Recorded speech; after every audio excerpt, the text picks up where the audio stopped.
In the day's other news, Ukraine's military said it destroyed a Russian ammunition depot in the east, possibly with a rocket system supplied by the U.S.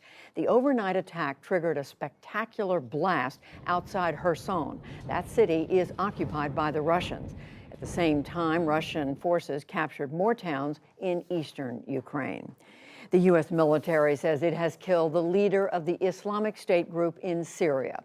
Central Command says that Maher al-Ghal died in a drone strike today outside Jindaris near the border with Turkey. He is said to be a top 5 leader in ISIS, responsible for developing networks outside Iraq and Syria. On the pandemic, U.S. health officials issued new warnings today as Omicron subvariants BA4 and BA5 spread rapidly. Hospital admissions have doubled since early May, and Dr. Anthony Fauci advised against waiting for a variant-specific vaccine due this fall. The threat to you is now. If you are not vaccinated to the fullest, namely you have not gotten your boosters according to what the recommendation are, then you're putting yourself at an increased risk that you could mitigate against by getting vaccinated. The subvariants are highly transmissible, but officials say that the vaccines can prevent severe illness. The president of Mexico called today for transformational policies along the U.S.-Mexico border.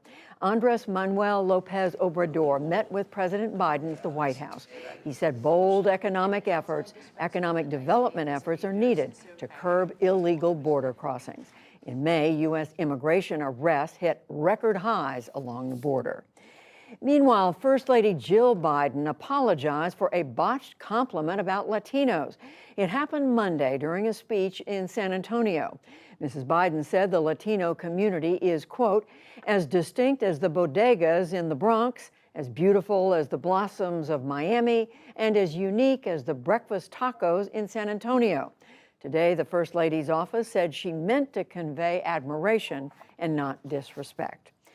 The U.S. Senate confirmed Steve Dettelbach today as director of the Bureau of Alcohol, Tobacco, Firearms, and Explosives.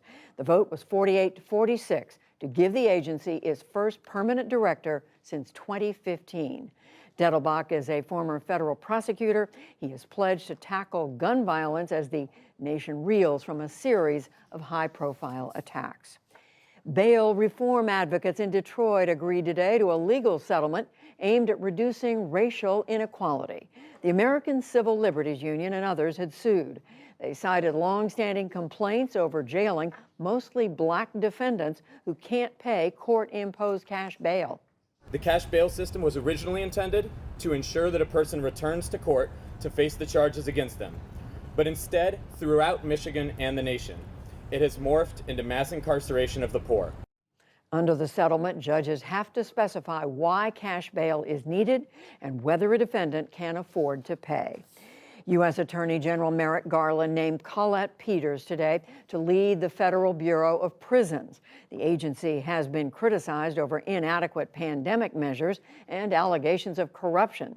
Peters currently runs a state prison system in Oregon.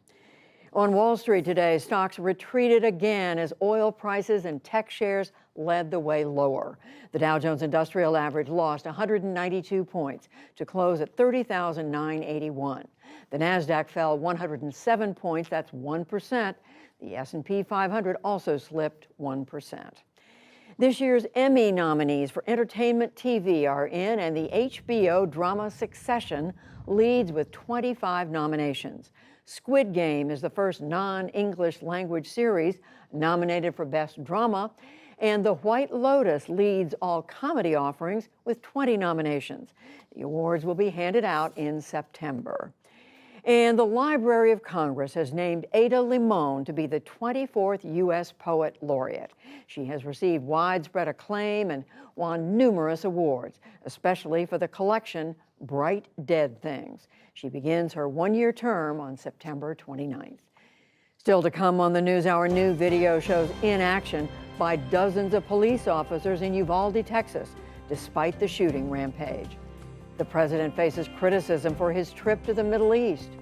And NASA releases new photos from the Webb Space Telescope, including never-before-seen nebulas and galaxies. This is the PBS NewsHour from WETA Studios in Washington and in the West from the Walter Cronkite School of Journalism at Arizona State University.